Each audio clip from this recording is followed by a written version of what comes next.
কিছু দূৰ কৰিব এতিয়া মই ফেসবুক লাইভতে পাই আছো পিজিটি ৰিজাল্ট কেতিয়া দিব গ্ৰেজুৱেট টিচাৰৰ ৰিজাল্ট কেতিয়া দিব মই হ'ব খোজা শিক্ষকসকলক এটা অনুৰোধ কৰিম যে আপোনালোকে যদি ধৈৰ্য যদি আপোনালোকৰ নাথাকে তেতিয়াহলে আপোনালোকে শিক্ষক হৈ ছাত্ৰ ছাত্ৰীসকলক ধৈৰ্য নিয়মানুবৰ্তিতা শৃংখলাবদ্ধতা এই জ্ঞানবিলাকৰ বিষয়ে কেনেকৈ আপোনালোকে লৰা ছোৱালীক শিকাব মই আপোনালোক যি ধৰণে উদ্গ্ৰীৱ হৈ আছে মোৰ চিন্তা সিমানেই বাঢ়ি গৈ আছে যে আপোনালোকে একোজন প্ৰকৃত শিক্ষক হ'ব পাৰিবনে নাই সেয়ে যিমানে আপোনালোকৰ চিন্তা বাঢ়িছে নিযুক্তিৰ তাৰিখো মই 15 দিনকৈ আগুৱাই লৈ গৈ আছো যাতে আপোনালোকৰো এটা ধৈৰ্যৰ পৰীক্ষা আমি ল'ব পাৰো তথাপিতো আপোনালোকে যেটো খুধি থাকে সেই কাৰণে মই উত্তৰ দিব খুজিছো মে মাহৰ প্ৰথম সপ্তাহত পোষ্ট গ্ৰেজুৱেট আৰু গ্ৰেজুৱেট টিচাৰ যি 9075টা পদৰ গ্ৰেজুৱেট টিচাৰৰ নিযুক্তি পৰীক্ষা হৈছিল তাৰ ফলাফল সেবাই ঘোষণা কৰিব কিন্তু তাৰ পিছত আপোনালোকৰ ডকুমেন্ট ভেৰিফিকেশন হ'ব আৰু ফাইনেল নিযুক্তি 10 অক্টোবৰত হ'ব আৰু 10 অক্টোবৰলৈ আপোনালোকে ধৈৰ্য ধৰিবই লাগিব কাৰণ আমিও আপোনালোকৰ অকনমান ধৈৰ্যৰ পৰীক্ষা কৰিব খুজিছো ঠিক সেই ধৰণে যিসকল শিক্ষকে মোক সুধি আছে 5550ৰ লিষ্ট কেতিয়া দিব আপোনালোককো মই জনাব খুজিছো যে এপ্ৰিল মাহৰ ভিতৰত আমি আপোনালোকৰ ডকুমেন্ট ভেৰিফিকেশনৰ কাম শেষ কৰিম মে মাহৰ পৰা আপোনালোকৰ প্ৰভিজনেল লিষ্ট তুলাব কিন্তু নিযুক্তি 10 অক্টোবৰত হ'ব আৰু তেতিয়ালৈকে আমি সকলোৱে ধৈৰ্য ধৰিম কোনোবাই ক'ব পাৰে যে নতুন নিযুক্তিৰ লৰা ছোৱালীয়ে যদি ইমান দেৰি কৈ দিও তাতো পোষ্ট ল'ব নেকি নহয় নতুন নিযুক্তিৰ তালিকা 10 অক্টোবৰৰ পিছত ওলাব গতিকে 10 অক্টোবৰত যি সকলে নিযুক্তি পাব তেওঁলোকে স্বাভাৱিকভাৱে নতুন নিযুক্তিত এলপিৰ শিক্ষক এলপিত অৱতীৰ্ণ হ'ব নোৱাৰিব কিন্তু তেখেতসকলে ইউপিৰ পৰীক্ষাত বা আপাৰ প্ৰাইমেৰী মেৰিট লিষ্টত তেওঁলোকৰ নাম ডেফিনেটলি অন্তৰ্ভুক্ত হ'ব পাৰে গতিকে মই সকলোকে ধৈৰ্য ধৰিব কলো গ্ৰেজুৱেট আৰু পোষ্ট গ্ৰেজুৱেট টিচাৰৰ ৰিজাল্ট মে মাহত কিন্তু আফটাৰ ডকুমেন্ট ভেৰিফিকেশন নিযুক্তি 10 অক্টোবৰ তেনেকৈ এলপি এমিৰ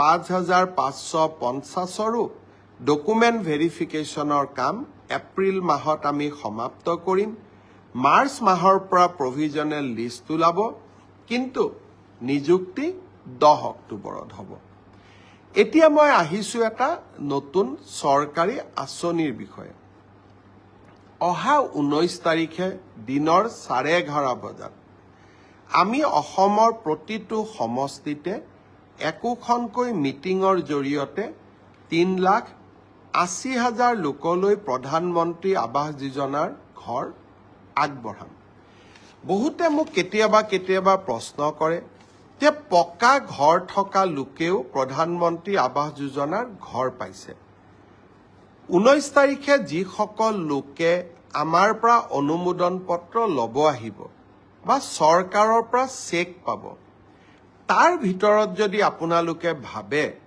যে কোনোবাই পাব নলগা লোকে এই ঘৰ পাইছে বা আমাৰ পঞ্চায়ত গ্ৰামোন্নয়ন বিভাগৰ লোকসকলে টকা পইচা সংগ্ৰহ কৰি নাপাবলগীয়া লোকক ঘৰ দিছে যদিও মই বিশ্বাস কৰা নাই আপোনালোকক অভিযোগ দিবৰ কাৰণেও আমি এটা ইমেইল নম্বৰ দিম যাতে কোনোবা পকা ঘৰ থকা লোকেও যদি আৰু এবাৰ ঘৰ লৈছে আপোনালোকে অভিযোগ দিব পাৰিব আৰু অভিযোগ আমি পৰীক্ষা কৰিম কিন্তু এতিয়া মই এটা নতুন কথা আপোনালোকক ক'ব খুজিছো এইবাৰ আৱাস যোজনাৰ আমি আকৌ নতুন জিঅ' টেগিঙৰ কাম আৰম্ভ কৰিছো জিঅ' টেগিং মানে আপোনাৰ ঘৰখনৰ ফটো লৈ আমি তাক আপলোড কৰিম আৰু যদি ঘৰ পোৱাৰ যোগ্য অহাবাৰ ঘৰ পোৱাৰ তালিকাত আপোনালোকৰ নাম আমি সন্নিবিষ্ট কৰিম পঞ্চায়ত আৰু গ্ৰামোন্নয়ন বিভাগৰ কৰ্মচাৰীসকলে এই ক্ষেত্ৰত দুৰ্নীতি বা ৰাইজৰ পৰা টকা পইচা বিচাৰে বুলি বহুতে অভিযোগ কৰে। সঁচা মিছা মই নাজানো। সেইবাবে এইবাৰ জিঅ' টেগিঙৰ দায়িত্ব আমি জীৱিকা সখী বাইদেউসকলক দিছোঁ। জীৱিকা সখী বাইদেউসকলে জিঅ' টেগিং কৰিব। গাঁও সভাত এই আঁচনিখনৰ বিষয়ে আলোচনা হ'ব। হিতাধিকাৰীসকলৰ নাম পৰীক্ষা হ'ব। পুনৰ ব্লক পৰ্যায়ত ইয়াক পুনৰ বিবেচনা কৰা হ'ব আৰু শেষত জিলা পৰ্যায়ত ইয়াক অনুমোদন দিয়াৰ পিছতহে জিঅ' টেগিঙক আমি ফাইনেল কৰিম। সেইকাৰণে আপোনালোকে সকলোৱে জিঅ' টেগিঙত অংশগ্ৰহণ কৰক আৰু জীৱিকা সখী বাইদেউসকলক সহায় কৰক। এইবাৰ আমি আৰু এটা নিয়ম ৰাখিছোঁ। কোনোবাই যদি ভাবে জীৱিকা সখী বাইদেউগৰাকীয়ে মোৰ ঘৰটো জিঅ' টেগিং নকৰিলে, আমি সেলফ জিঅ' টেগিঙো কৰিব পাৰোঁ। অৰ্থাৎ নিজৰ ঘৰটো আমি নিজেই জিঅ' টেগিং কৰি আমি দিব পাৰিম। এই ধৰণৰ সেলফ জিঅ' টেগিঙৰ সুবিধা এটাও এইবাৰ আমি এই